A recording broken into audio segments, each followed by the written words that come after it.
नत्वा जिनेन्द्रं गतसर्वदोषं सर्वज्ञदेवं हितदेशकं च श्रीजैनसिद्धान्तप्रवेशिकेयं विरच्यते स्वल्पधियां हिताय. नमस्ते.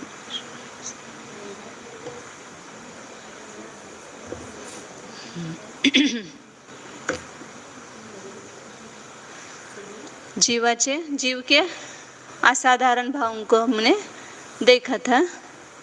कितने असाधारण भाव? 5 हैं. कौन से?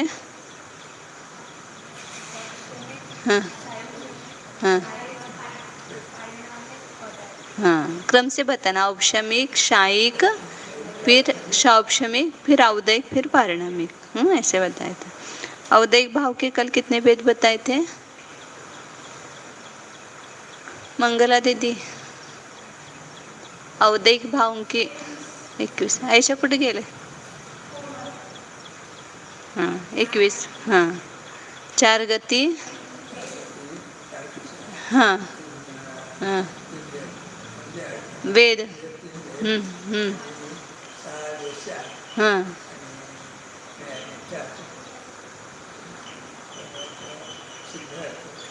असिद्धत्व. आणि ज्ञानावरण कर्म के उदय से ज्ञानावरण कर्माच्या उदयान काय होते? अज्ञान. अज्ञान एकच घ्यायचं ते. अज्ञान.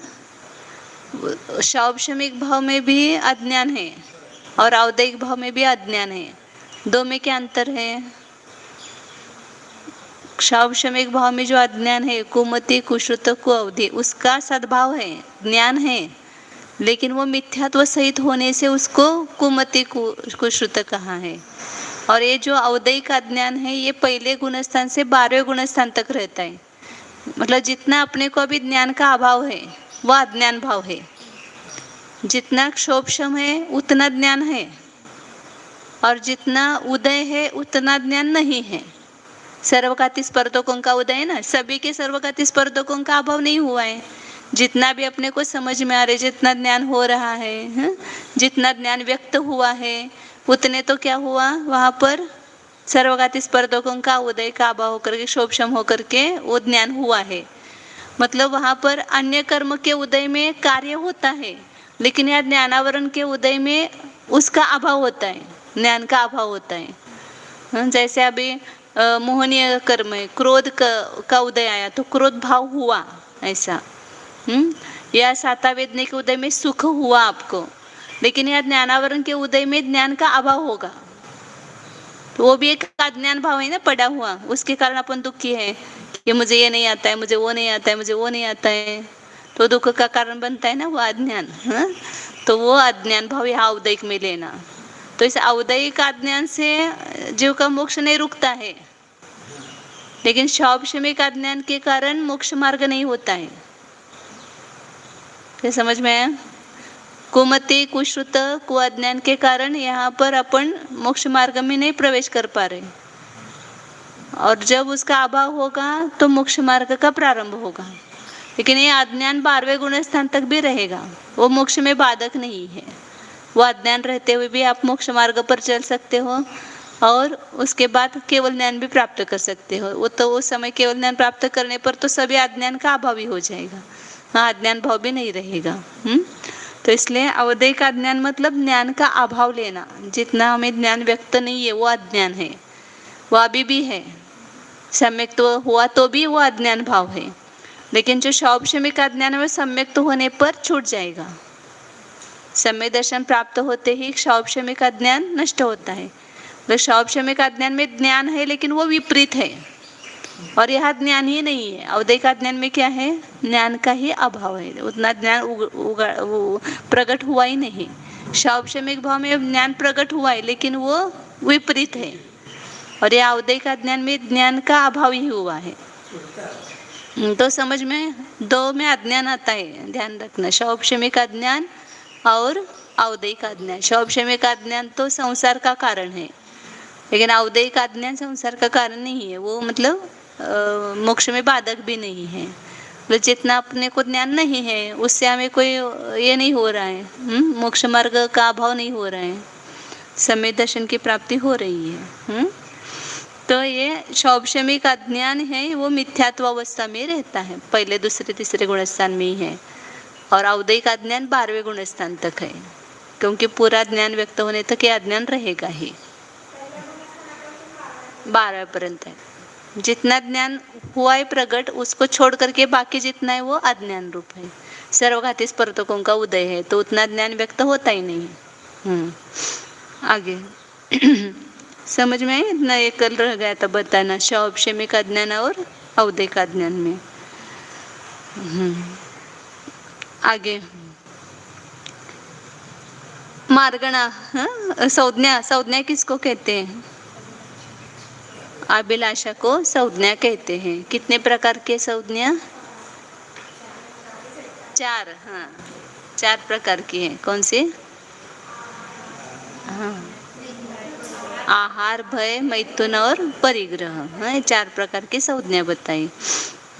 तो ये चारों संज्ञा सभी संसारी जीवों को होती है, एक इंद्रिय से लेकर के पंचेंद्रिय तक।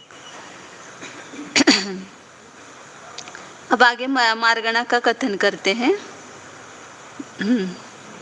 मार्गणा किसको कहते हैं?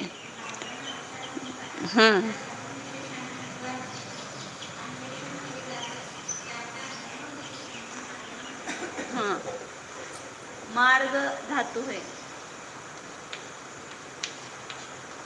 उसका अर्थ होता है खोजना, अन्वेषण करना, शोधणे, मार्ग धातू आहे आपलं, मराठीमध्ये त्याला शोधणे म्हणू आपण। तर ह्या मार्ग धातूपासून मार्गणा शब्द झालेला आहे। जीव ज्या धर्मविशेषाने शोधला जातो, अन्वेषण केला जातो, शोध प्रबंध लिखतात ना, मैंने शोध खोज करते ना, तो वैसे यहाँ पर जीव की भी खोज की जाती है। जीव कौन से गति में है, कौन से इंद्रिया है, कौन से उसको वेद है, कौन सा योग है, ऐसे जीव की खोज की जाती है, इसलिए इसको मार्गणा कहते हैं। तो जिन जिन धर्म विशेषों से जीव का अन्वेषण किया जाता है, मतलब जीव की खोज की जाती है, अभी आपको पता है क्या? आपकी मार्गणा कौन कौन सी है? हमने जीव को कभी देखा ही नहीं है, हम तो बस अमुक गांव में रहते हैं, अमुक हमारे माता पिता हैं और ये हमारा मकान है, इतनी पहचान है, बाकी जीव की पहचान है ही नहीं है। तो वो सब मार्गणाओं में की जाती है उसकी खोज, कि जो अभी 14 बताएंगे खोज कर, वो कौन कौन से धर्म है कि जिसके द्वारा जीव की खोज किया जाता है, वो मार्गणा कितने प्रकार के? 14 प्रकार के हैं। तो ये 14 मार्गणा का याद करने के लिए ना एक श्लोक देती हूँ, उसको याद करना, तो हमेशा याद रहेगी आपको 14 कौन कौन सी है वो।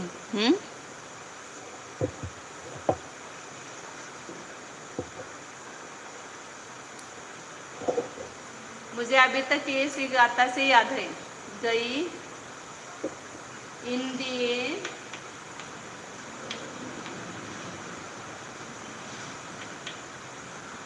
इंद्रियेच काये,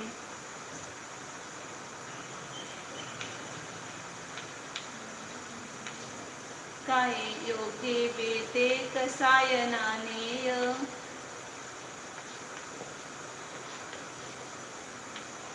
कसायनानेय,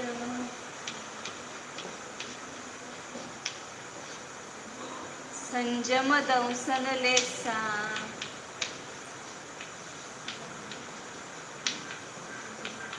दंसन लेसा,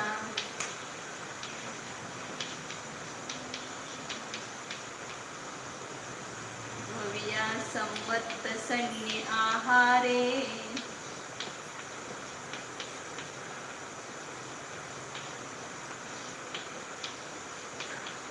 सन्नि आहारे, सब नाम इसमें आ जाते हैं। ये गाता याद रहते अपने को, याद की तो एक बार। हाँ? बोलो। गई इंद्रिये चकाए, योगे वेदे कसायनानेय, संजम दंसन लेसा, भव्या सम्मत सन्नि आहारे।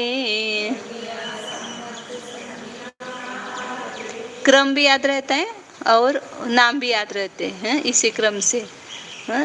कभी भी ये गाता बोलो, फिर उसके बाद ये निकालो। गई मतलब गति, पहले मार्गना कौन सी है? गति। दूसरी इंद्रिय मतलब इंद्रिय। तीसरी काय। चौथी है योग। पांचवी है वेद। कषाय।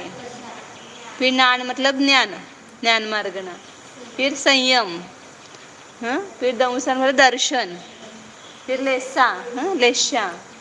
भव्या मतलब भव्यत्व और सम्यक्त्व और संज्ञी और आहारक। ऐसे 14 मार्गना है। भव्या सम्मत सन्नि आहारे। एक गाता याद करो, रोज गुनगुनाओ तो जिंदगी भर याद रहेगी वो। तो फिर अपने आप नाम अपने को भूल भी गए तो भी गाता बोलने से आ जाते। मैंने तो जब से पढ़ा है तब से ये गाता याद है।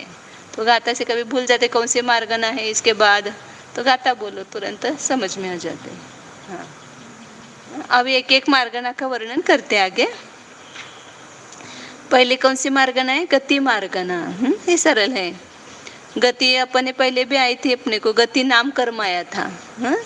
वो गति नाम कर्म किसका भेद है? कर्म का भेद है।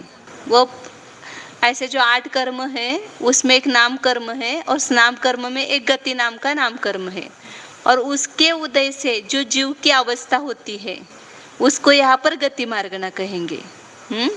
गति नाम कर्म का उदय होने से जो जीव की अवस्था होती है उसको गति कहते हैं।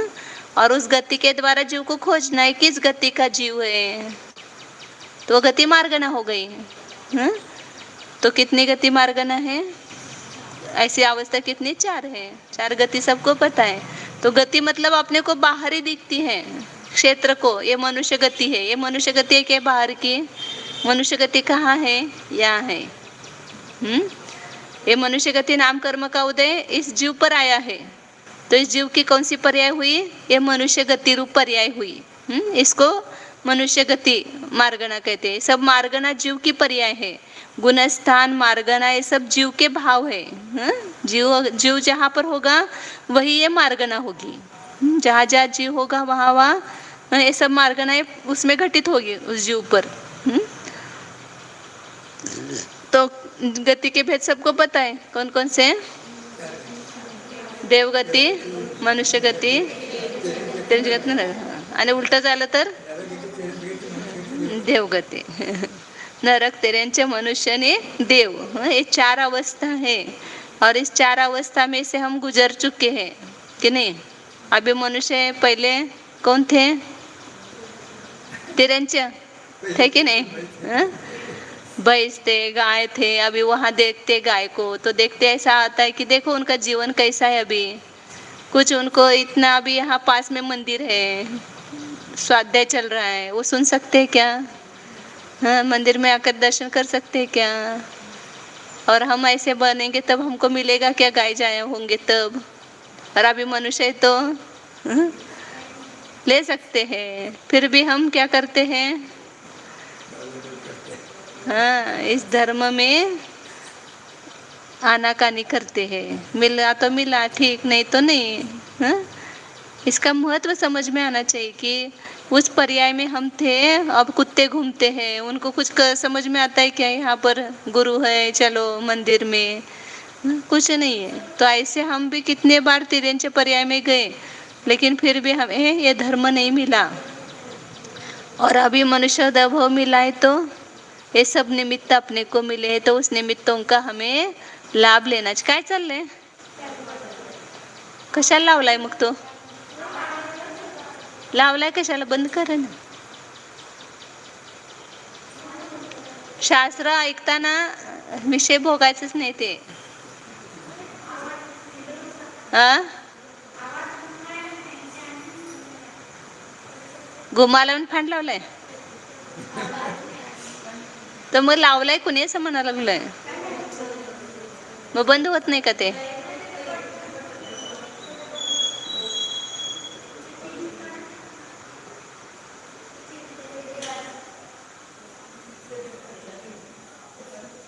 हाँ हाँ, तो क्या कह रहे थे, गति, हाँ, तो चारों गतियों में जीव घूम चुका है, अभी मनुष्य गति प्राप्त हुई है. तो अभी बताया था कि बाकी के गतियों में कुछ भी नहीं मिलता है, केवल एक सम्यक्त्व के बिना. और ये मनुष्य गति में हमें सम्यक्त्व, हाँ, और चारित्र भी प्राप्त हो सकता है, संयम भी प्राप्त हो सकता है, तो उसका हमें लाभ लेना चाहिए. तो ये मनुष्य गति ये जीव की अवस्था है. मनुष्योचित जो भाव हो रहे हैं उसको ही मनुष्य गति कहते हैं. देवोचित जो भाव होते हैं उसको देवगति है. और उस तिर्यंच के योग्य जो परिणाम होते हैं उस गति में जाते हैं तो वैसे ही परिणाम होते हैं. तो इसलिए जीव की अवस्था को ही गति कहते हैं. ये गति मार्गना मतलब कोई भी, अब ये मार्गना है तो मतलब खोज करना. जैसे अभी पेड़ है उसके हम खोज करेंगे तो कौन सी गति है उसकी गति कौन सी है? तिर्यंच गति है, ऐसा उसको खोजना. पानी की गति कौन सी है? तिर्यंच गति है. स्त्री पुरुष इन सब की मनुष्य गति है. ऐसे कोई भी जीव लेंगे तो उसको खोजना कि किस गति में है अभी वो, तो उसको गति मार्गना कहेंगे. अब आगे दूसरे हैं इंद्रिय. गति इंद्रिय, ये पहले तो सरल है, बार बार अपने को बहुत बार अपने पढ़ा हुआ है. लेकिन इंद्रिय के बारे में अभी बहुत सारा प्रश्न आएंगे यहाँ पर. इंद्रिय किसे कहते हैं? आत्मा के चिन्ह को क्या कहते हैं? इंद्रिय कहते हैं. बोला आत्मा को पहचानते कैसे है? इंद्रियों के द्वारा. आत्मा दिखता है क्या? आत्मा कैसा है? अमूर्तिक है, चेतन है. तो ये आत्मा है ऐसा समझ में नहीं आता है. जब अपन देखते कि जब जीव चला जाता है वो शरीर से कैसे उड़ जाता है, आपको दिखता है क्या जीव? क्यों नहीं दिखता है? क्योंकि वो अमूर्तिक है. आप उसको कितना भी फोटो लगाओ, कैमरा लगाओ कि जीव जब चला जाएगा तो उसको पकड़ लेंगे हम, तो पकड़ पाते क्या? नहीं. क्यों नहीं पकड़ पाते? क्योंकि वो अमूर्तिक है, स्पर्श रसगंध वर्ण रहित है. तो उसको कैसे पहचानना? तो पहचानने का चिन्ह इंद्रिय है. जहाँ इंद्रिया होती है वहां पर जीव होता है. जीव है वहाँ इंद्रिय ऐसा नहीं, लेकिन जहाँ इंद्रिय है वहां पर नियम से जीव पाया जाता है. अंतरंग में भावेंद्रिय हो तो खाली वो डेड बॉडी की भी द्रवेंद्रिय पड़ी है, लेकिन उसमें जीव नहीं है. तो जीव को हम अभी ग्रहण करते जहाँ पर इंद्रिया हमें दिखाई देती है. जैसे आप भोजन में जीव आया, कैसे पहचानते हो? इंद्रियों से पहचानते हैं ना.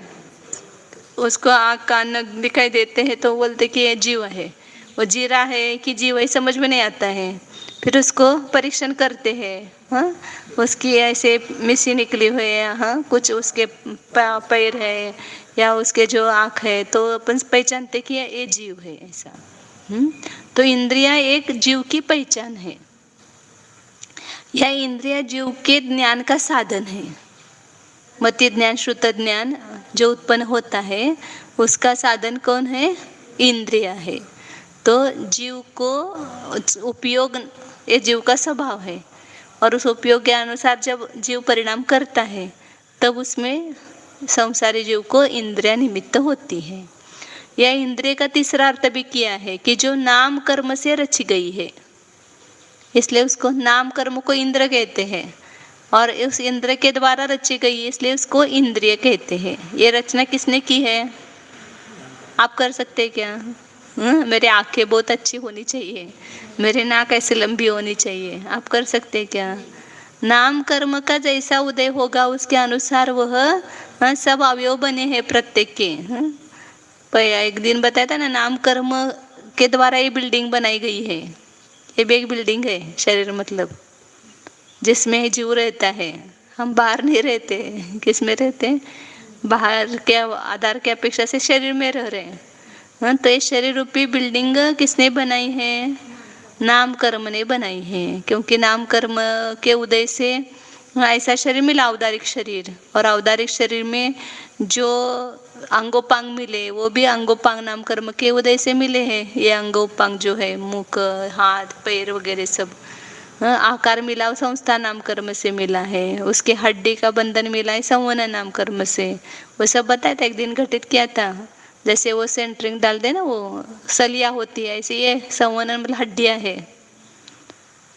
जैसे सीमेंट कंक्रीट, इसको बल मिलने के लिए उसमें लोहे की सलिया डालते हैं ना, नहीं डालेंगे सलिया तो गिर जाएगा ना वो पूरा, तो सलिए के कारण वो पकड़ा हुआ रहता है। ऐसे यहाँ पर हड्डी है इसलिए स्टेचू खड़ा है, हड्डियाँ नहीं होगी तो स्टेचू गिर जाएगा नीचे। तो संवनन है ये, ऐसा बिल्डिंग ही है। और इसमें माल मसाला क्या है, ये आहार वर्गना उससे बना है। जैसे ईंट पत्थर से, सीमेंट से वो बनते मकान बनता है, ऐसे इसमें आहार वर्गनाएं हैं, उसको ग्रहण करता है जीव हर समय, और उसके द्वारा ये शरीर की रचना होती रहती है। और इसमें कहाँ पर रसोई घर बनाना, कहाँ पर बेडरूम, कहाँ पर ये लेटरिन बाथरूम, सब ऐसे यहाँ पर भी सब है। ये रसोई घर है, ये शय्यागृह है, ये विष्टागृह है, सब इसकी सब रचना क्या है, एक मकान ही है ना ये शरीर भी। तो ये सब नाम कर्म के द्वारा रची गई है। इसलिए नाम कर्म के द्वारा जिसकी रचना हुई है, इंद्रियों की रचना, इसलिए इसको इंद्रिय कहते हैं। नाम कर्म इंद्र और उसके द्वारा रचित, इसलिए इंद्रिय। या आत्मा इंद्र और उस आत्मा के पहचानने का जो चिन्ह है वो इंद्रिय है। आत्मा का उपयोग स्वभाव है, और उसके लिए उपयोग के लिए निमित्तभूत जो है कारणभूत वो इंद्रिय। इस प्रकार इंद्र की व्याख्या की है। और इसे इंद्रिय कितनी है, 5 हैं। स्पर्शनेन्द्रिय, रसनेन्द्रिय, घ्राणेन्द्रिय, चक्षुरेन्द्रिय और कर्णेन्द्रिय, ये सबको पता है। अब ये इंद्रिय मार्गणा के भेद क्या कहेंगे, स्पर्शनेन्द्रिय रसनेन्द्रिय नहीं कहेंगे। इंद्रिय मार्गणा के भेद एकेंद्रिय, द्विंद्रिय, त्रिंद्रिय, चतुरिंद्रिय और पंचेंद्रिय, ऐसे 5 होंगे। गति मार्गणा के भेद 4, इंद्रिय मार्गणा के भेद 5, उसके आगे लिखना एकेंद्रिय, द्विंद्रिय, त्रिंद्रिय, चतुरेंद्रिय, पंचेंद्रिय। स्पर्शेंद्र रसनेन्द्रिय ऐसा नहीं कहना इंद्रिय मार्गणा के भेद, क्योंकि अपन जीव को खोज रहे हैं। फिर उसको एक इंद्रिय क्या जीव को, 2 इंद्रिय जीव है, या 3 इंद्रिय जीव है, या चतुरेंद्रिय है, या पंचेंद्रिय है। जो लट है, क्या बोलते हैं उसको, आड़ी, शंख, कोणते इंद्रिय जीव है, लट या शंख वगैरह कौन से इंद्रिय जीव है, सीप है, 2 इंद्रिय जीव है। इनको 2 ही इंद्रिय होते हैं, कौन सी, स्पर्शनेन्द्रिय और रसनेन्द्रिय। 3 इंद्रिय जो कौन कौन से हैं, लट नहीं, लट तो द्विंद्रिय आ गए ना, चीटी, चीटा, मक्कुण, क्या बोलते हैं उसको, ढेकुन, अपन उसको क्या बोलते हैं, खटमल, खटमल, हाँ ढेकुन, खटमल, और जो कॉकरोच, जुरड़ बोलते हैं हमारे, आप क्या बोलते हिंदी में उसको, वो अंग्रेजी हो गया, हिंदी क्या शब्द है उसको। तो ये सब 3 इंद्रिय जीव है। जितने भी कीटक और पैर है उसके और घूमते हैं ना, उसको घ्राणेन्द्रिय है, तो सब 3 इंद्रिय जीव है। और जो उड़ने वाले कीड़े हैं वो सब चतुरेंद्रिय, मक्खी, गो मक्खी, कितने प्रकार की जो मक्खियाँ हैं, दास, मच्छर, पतंग क्या बोलते हैं उसको, फूल पाखरू, ये सब उड़ने वाले जितने भी हैं जिनको पंख है वो सब चतुरेंद्रिय जो समझना। और पंचेंद्रिय तो सभी पशु पक्षी इस रेंज में आते हैं, और मनुष्य, नारकी और देव, ये सब पंचेंद्रिय है। तो जब जीव को खोजेंगे तो मार्गना देखना उसकी कौन सी है।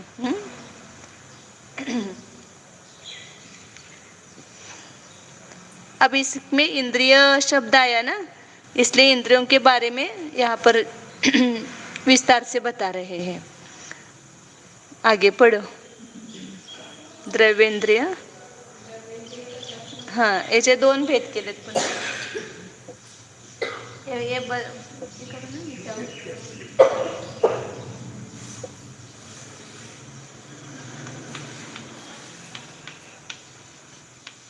इंद्रिय के दो भेद किए, द्रव्येंद्रिय और भावेंद्रिय.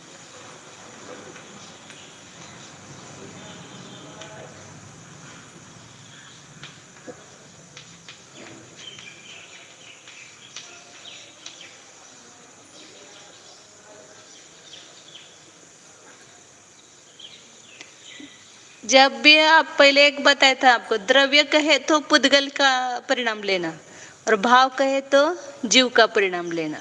तो यहाँ पर भी द्रव्येंद्रिय मतलब ये जो पुद्गलात्मक इंद्रिय है ये द्रव्येंद्रिय है, और इस द्रव्येंद्रिय के माध्यम से जो जानना उपयोग है वह भावेंद्रिय है. ये संक्षेप में आपको बता रहे. अब इसको भेद प्रभेद बता रहे यहाँ पर. तो द्रव्येंद्रिय किसको कहा? निवृत्ति और उपकरण. मराठी में दीर्घ करते हैं, हिंदी में निवृत्ति और उपकरण.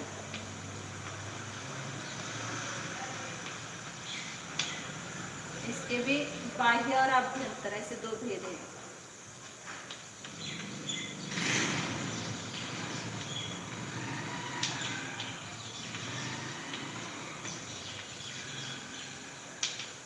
उपकरण के भी ऐसे दो भेद करेंगे और बाह्य के उपकरण अलग से कर सकते.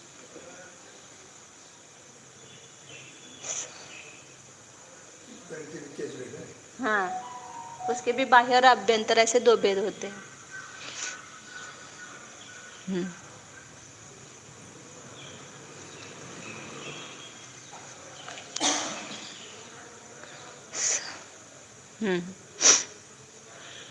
तो यहाँ पर द्रव्येंद्रिय किसको कहते हैं? निवृत्ति और उपकरण को द्रव्येंद्रिय कहते हैं. अब निवृत्ति मतलब होती है रचना. निवृत्ति का अर्थ रचना. किसकी रचना? तो आत्म प्रदेशों की उस आकार में रचना होना वो अभ्यंतर निवृत्ति कहलाएगी. और बाह्य निवृत्ति मतलब जो पुद्गल परमाणुओं की रचना हुई, मतलब पुद्गल परमाणु उस इंद्रियों के आकार परिणमित हुए. जैसे अभी आहार वर्गना ग्रहण की, आहार वर्गना को ग्रहण करने के बाद क्या होता है, उसका दो रस और गाढ़ा ऐसे दो भाग होते हैं. एक पतला और एक गाढ़ा ऐसे दो भाग होते हैं. फिर वो जो पतला भाग है वो रक्त रूप आदि परिणमन करता है, और जो गाढ़ा है वह हड्डी मांस इत्यादि रूप से परिणमन करता है.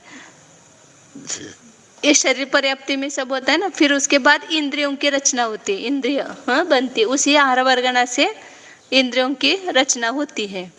तो फिर जो इंद्रियों की रचना पुद्गल परमाणु की हुई उसको बाह्य निवृत्ति कहेंगे, और जो आत्म प्रदेशों की रचना उस आकार हुई उसको क्या कहेंगे? अभ्यंतर निवृत्ति हुई. इतना पढ़ो, फिर आगे पढ़ते हैं. द्रव्येंद्रिय कशास म्हणतात तिथून वाचा. श्रद्धा.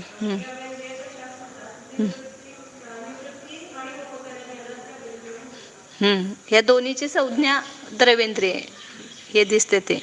पुढं.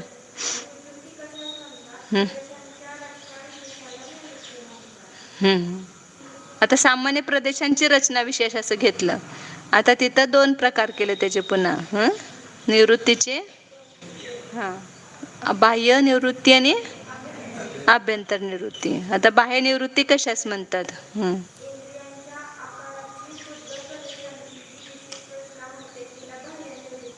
वो आहार वर्गना के जो परमाणु वो इंद्रियों के आकार से परिणमन करते हैं, उसकी रचना होती है.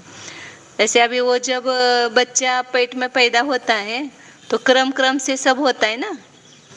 वो पहले कलील होता है, मतलब ऐसा गाढ़ा कीचड़ जैसा पानी होता है. फिर उसका वो गोला बनता है. फिर उसके बाद में उसमें 2 हाथ 2 पैर और एक सिर ऐसे 5 खाली तिला मोड आल्यासारखं ऐसे उसको आते उस गोले को. फिर उसके बाद में वो 5वें महीने में वो इंद्रियों का आकार प्रकट होता है. लेकिन वो जो इंद्रियों का आकार प्रकट हुआ है, अभी भी वो इंद्रियों की रचना होती रहती है। मतलब जो आहार वर्गन अपन प्रत्येक समय में ग्रहण करते हैं तो वो उस आकार रूप से परिणमन करते रहते हैं। तो वो क्या है, पुद्गल के परमाणुओं की रचना हुई, वो बाह्य निवृत्ति उस इंद्रियों के आकार रूप से। और आत्म प्रदेशों के आगे ले है, देखो उसमें दिया, देखो जो इंद्रियों का आकार है ना चक्षुरेंद्रिय का, वो मसूर की दाल के समान है। मसूर की दाल होती है ना, चक्षुरेंद्रियों का आकार उस आकार की है। ये तो ये बड़ी सब इंद्रियां है, ये सब उपकरण है। इंद्रिय तो बहुत छोटी है कि जो डॉक्टरों को भी नहीं दिखती है। जो चक्षुरेंद्रिय की जो अवगाहना बताई है अपने को शास्त्र में, वो कितनी है, घनांगुल का असंख्यातवा भाग, इतनी छोटी। असंख्यातवा भाग मतलब बहुत छोटा होता है, वो पकड़ में नहीं आता है। जो बाहर डॉक्टरों को दिखता है वो उपकरण ही दिखता है बाहर का। तो लेकिन उसका आकार है, कौन सा आकार है, मसूर की दाल के आकार का। वो बाहर का भी वैसा ही दिखता है ना, जो अपने ये अंदर में है ना, ये मसूर के दाल जैसा ही दिखता है ना वो। ये उपकरण है, लेकिन वो अभ्यंतर उपकरण है वो। तो इंद्रियों के आकार के जो पुद्गल प्रदेशों की रचना हुई, वो मसूर के दाल के आकार की चक्षुरेंद्रिय संबंधी, वह बाह्य निवृत्ति कहते उसको। और आभ्यंतर निवृत्ति क्या है, आगे इंद्रियांच्या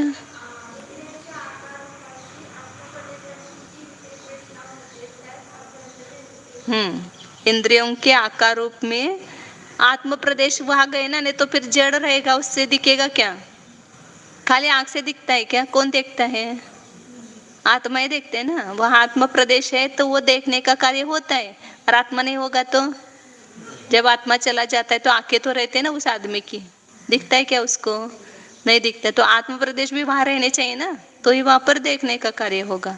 तो जो आत्म प्रदेश उस आकार रूप से परिणमित हुए, उससे उसकी रचना हुई, उसको अभ्यंतर निवृत्ति कहते हैं। उसके उसमें प्राण आ जाता है, जो आत्म प्रदेश वहां पर रहते तो वही मसूर की दाल के आकार के आत्म प्रदेशों की रचना होती है। मतलब आत्म प्रदेश होते हैं उस रूप, तो उसको निवृत्ति कहते हैं। तो ये निवृत्ति समझ में आई, द्रव्येंद्रिय का एक भेद निवृत्ति, और उसके बाह्य अभ्यंतर दो भेद की, एक पुद्गल की रचना और एक आत्म प्रदेशों की रचना उसी इंद्रियों के आकार रूप से। अब उपकरण, तो उपकरण किसको कहते हैं, कि जो उसको संरक्षण देता है, उसको उपकरण, उपकार करता है, उसको उपकरण कहते हैं। तो जो इंद्रियों का उपकार करता है, कौन करता है इंद्रियों का, मैंने अभी बताया ना कितनी बहुत छोटी रचना है वो अंदर इंद्रियों की। अब उसके ऊपर जैसे आँख है, तो आँख के ऊपर ये अंदर सफेद बुलबुल है, काला है, ये सब उपकरण है, ये अभ्यंतर उपकरण है। और ये पलक है, ये भोया है, ये बाह्य उपकरण है। ये है इसलिए कोई कचरा अंदर नहीं जाता है तुरंत, आंखें बंद हो जाती है, पलक बंद हो जाते हैं, तो उसने इंद्रियों का संरक्षण किया। और अंदर के जो सफेद और वो काला है, वो भी अंदर जो इंद्रिया है, उसके भीतर इंद्रिया है, तो उसका संरक्षण करते हैं। जो भीतर से संरक्षण करता है और एक बाहर से संरक्षण करता है, तो दो उपकरण हो गए। उपकरण में भी दो भेद हो गए, एक अभ्यंतर उपकरण और एक बाह्य उपकरण।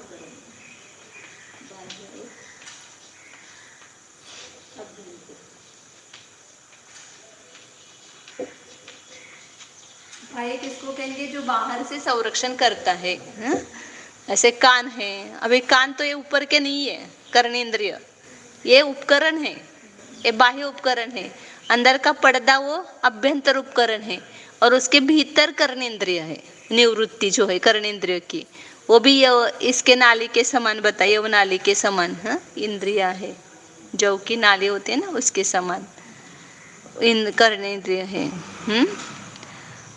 तो ऐसे प्रत्येक इंद्रियों का लगाना, रसनेंद्रिय है, तो ये बाहर के ओठ है, ये बाह्य उपकरण है। अंदर के जो दांत है, ये भी उपकरण है। और वो जो जीवा है, उसके अंदर जो ऊपर जो चर्बी है, वो क्या है, अभ्यंतर उपकरण है रसनेंद्रिय का। ऐसे स्पर्शनेंद्रिय जो है, वो भी ऊपर है, ये जो अपना दिखता है, 7 लेयर होती है इसमें अंदर अंदर। जब ज्यादा चोट लगती तो अंदर तक जाता है वो, तो ज्यादा दर्द होता है, ऊपर ऊपर हुआ है तो इतना दर्द नहीं होता है। तो 7 लेयर इसके होते हैं, एक के ऊपर एक ऐसे। तो वह स्पर्शेंद्रिय का संरक्षण है। ये जो ऊपर की चर्बी है, हाँ, इसको स्पर्शेंद्रिय का उपकरण कहेंगे। और उसके भीतर का जो है आवरण, वह उसका अभ्यंतर उपकरण है। ऐसे हर एक इंद्रिय में अभ्यंतर उपकरण भी होता है और बाह्य उपकरण भी होता है। हाँ, नाक का, हाँ, ये बाह्य उपकरण है। अंदर जो ये रहता है वह जो क्या बोलते हैं पर्दा जैसा रहता है ना, वो अभ्यंतर उपकरण है। ऐसे प्रत्येक इंद्रिय में ये बाह्य और अभ्यंतर उपकरण है। जो अंदर से संरक्षण करता है वो अभ्यंतर उपकरण, बाहर से संरक्षण करता है वह बाह्य उपकरण। ऐसे उपकरण के 2 भेद बताए। पढ़, उपकरण कशास म्हणतात?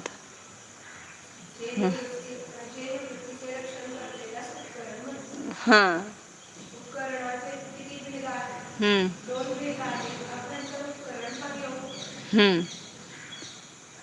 बरोबर आहे.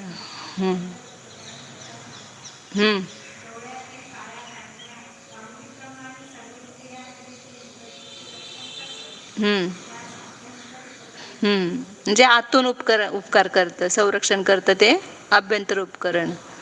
और निवृत्तीचे जे बाह्यता, आता कानाला हे असल्यामुळं काय एकदम आत जात नाही कानात, इथंच चढतंय ना ते.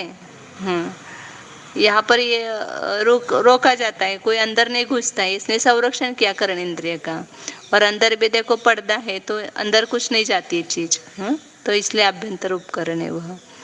तो निवृत्ति का जो बाह्य से रक्षण करता है वह बाह्य उपकरण है। जैसे ये पलक, पापनी मतलब पलक होता है, और यह पापनी के जो बाल है आगे के, वो भी संरक्षण करते हैं। तो इस प्रकार ये द्रव्येंद्र का ये सबको द्रव्येंद्र बोलेंगे। ये भी द्रव्येंद्रिय बोलेंगे, इसको भी, उसके अंदर के पर्दे को भी, अभ्यंतर उपकरण को भी द्रव्येंद्रिय कहेंगे। उसके अंदर जो पुद्गल की रचना है वो भी द्रव्येंद्रिय है, और उसमें आत्म प्रदेशों की रचना है वो भी द्रव्येंद्रिय। सबकी चारों की द्रव्येंद्रिय संज्ञा आएगी। बाह्य निवृत्ति, अभ्यंतर निवृत्ति, बाह्य उपकरण और अभ्यंतर उपकरण, इन चारों को भी क्या कहेंगे? द्रव्येंद्रिय नाम मिलेगा इसको। और भावेंद्रिय किसको कहते हैं? लब्धि और उपयोग, लब्धि ये सब तत्व सूत्र में क्रम से सूत्र है। निवृत्ति उपकरण है द्रव्येंद्रियम, लब्ध्योपयोग भावेंद्रियम, ऐसे उसमें और दो ही है सूत्र, बराबर। हाँ, तो भावेंद्रिय किसको कहते हैं? लब्धि और उपयोग।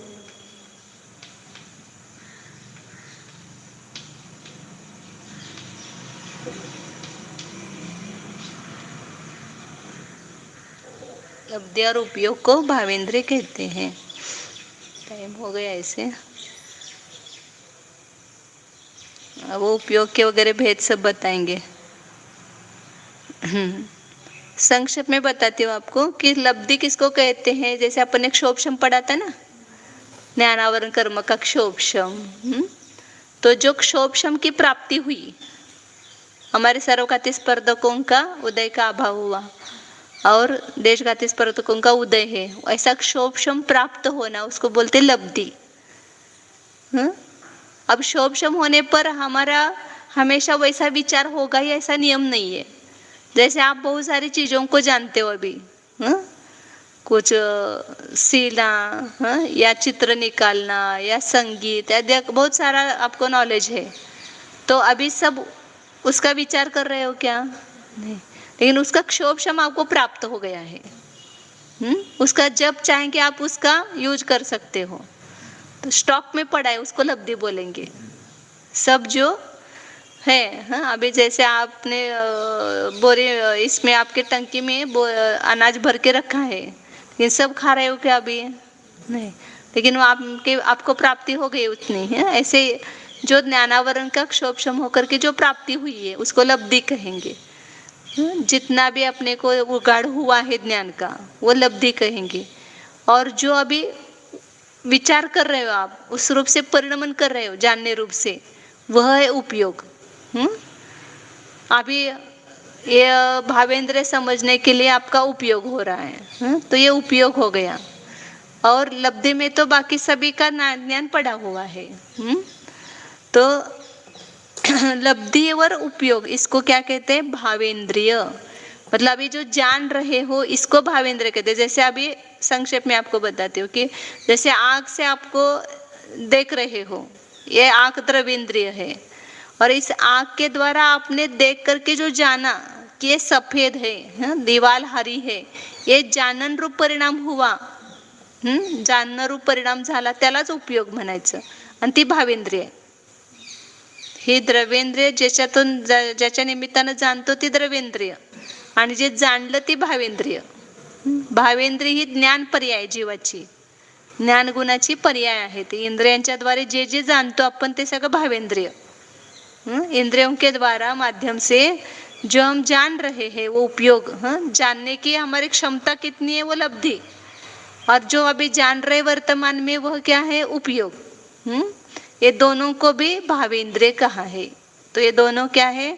जीव की ज्ञान गुण की पर्याय है. ज्ञानावरण कर्माचा क्षोभक्षम झाला असता पदार्थ ग्रहणाची जी शक्ती, त्यास काय म्हणतात? लब्धि. ज्ञानावरण कर्म के क्षोभक्षम से जो जीव के जानने की शक्ति प्राप्त हुई है जीव को. अब जैसे आप पंचेंद्रिय हो गए तो पांचों इंद्रियावरण कर्म का क्या हो गया? क्षोभक्षम हो गया. तो उससे पांचों इंद्रियों से जानने की शक्ति प्राप्त हो गई ना, वो लब्धि हो गई. अभी सब नहीं जान रहे लेकिन शक्ति आई, और जितना हम उसको जानने के लिए व्यापार करते हैं वो उपयोग है. वस्तूचे ज्ञान करण्यासाठी लब्धी अनुसार जीवाच्या चैतन्य परिणामाची जी प्रवृत्ती होते, आता जे आपण हे भावेंद्रिय काय हे जाणण्यासाठी तुम्ही प्रवृत्ती करताय, हा उपयोग झाला. आता तुमच्याकडे ते लब्धी, आता परत घरी गेलं की काय होणार? हे जाणणार काय नाही, परंतु ते लब्धीमध्ये असणार, उपयोगामध्ये असणार नाही. असं ज्ञानामध्ये दोन आहे, लब्धी आणि उपयोग. जेवढं जाणण्याची आपल्यामध्ये शक्ती आहे ती लब्धी, आणि जे जाणतो आपण त्याला उपयोग म्हणायचं.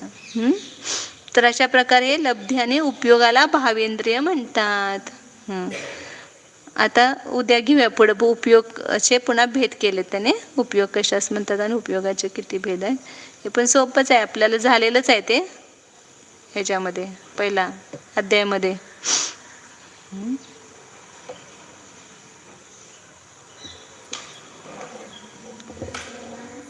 सुझे लोकालोक सोवाणी मस्तक नमो सदा देत हो दो देव बजो अरिह